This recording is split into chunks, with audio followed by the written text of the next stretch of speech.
For some reason this morning, I'm just thinking about the word devotion. When I came here this morning, I just heard, like many of you have, about those incredible bombings in Sri Lanka. I just can't imagine what it takes to innocent people that are gathered for worship and taking their lives. It's as wrong can be. So I kind of walked out back, and it was nice and dark. And this morning I saw the moon. And the moon was just kind of going behind the clouds. And I was thinking about that one verse, and I don't know a whole lot of verses in the Bible, as you well know. But Psalm number 46, verse 10, where it says, "Be still and know that I am God." So often in life we are anything but still. We hurry, we rush, we go from place to place, we have so many things to do, and then right there in front of us is the miracle of God's presence. If we just be still and know in our hearts that somehow the good Lord is with us.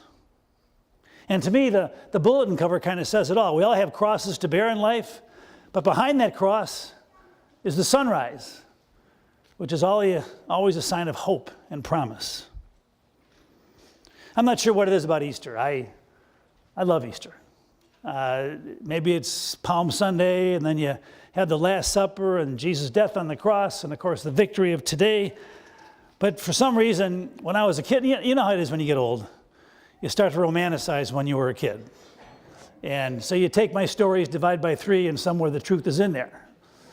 But Easter, when I was a kid, was the one holiday when everybody got together. All the food groups, even the food groups that didn't like each other.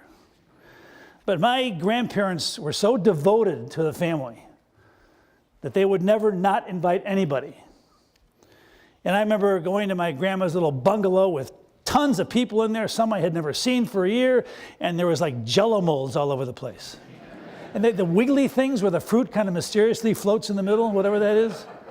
And then those crazy sandwiches where you have like 3 layers, eggs, tuna fish, eggs, and then you cut off the crust and they're real soft. And of course, there was the infamous 7-layer salad. My mother stewed about that. She was a worrywart, and I'd go, "Mom, you got 3 or 4 layers already. What's the deal with 7? Well, it's got to have 7, or else they're going to get mad." And then there was Uncle Ray, who came in here with his camera. It was one of those with the bar and had 5 bulbs on it. And when he turned the camera on, the whole room lit off. He was one of the most annoying men I ever met. But see, it was all okay at Easter because we were family. And my grandparents were devoted to their family.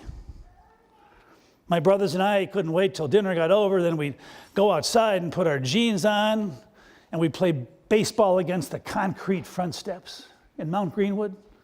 And if you hit the ball right there on the corner, it would go over 113th Street, and that was a home run. Minnie Minoso, Larry Doby, back in the good old days.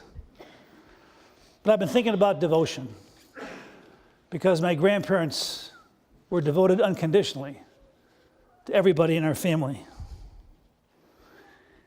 I've been thinking, too, about Friday night. You know, when Jesus is dying on the cross, and there at the foot of the cross is his mom, who didn't always understand Jesus, but wherever Jesus was, that was where his mom went, even his death on the cross.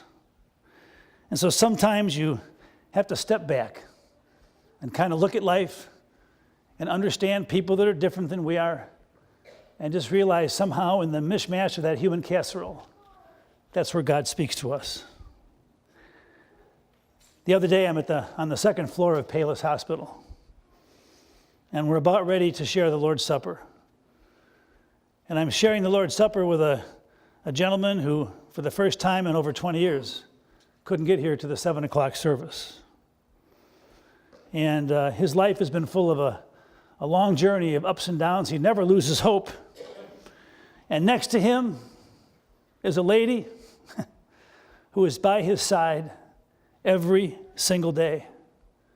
And I think of those words when you come together in marriage or whatever, and it says, "For richer, for poor, in sickness and in health." Those are more than wedding vows. Those who are commitment to sharing a lifelong journey, no matter what comes your way. It's where in the middle of those vows and promises, that's where the Lord is risen. That's where the good Lord comes to life. And then yesterday, I'm on my way home. Speaking of loyalty and devotion, I take my aging wonder dog, Harley, and I barely lift him up and shove him in the back seat. And we go to visit Flo. And I'm pulling into the driveway, and Harley gives me that look. Because, Florence has just recently gone into hospice, and her journey has been long, and whenever we go out of town, that's where Harley stays, and Harley gives me that look as if to say, oh, this is where you dump me off when you guys go out of town. And so, but they invite Harley in. So Harley hops out of the truck and limps his way to the front door and goes right to Flo, and gives her a lick and a hug, and somehow, some way, their mutual devotion is just inspiring. But in that room is her daughter and her husband. And they have given her mom the greatest gift in the world. And that is, wherever your journey goes, and even as your journey comes to the end sometime, that unconditional love and devotion is something that is exactly where God lives and inspires us. And so I think of those words, devotion, sacrifice, unconditional love. And I realized something I probably already knew. And that is Easter Sunday may be the minister's Super Bowl. But when you see devotion in somebody who loves you, that is the best Super Bowl of all. Amen. If you're able to, please rise for the creed. It's on page 105.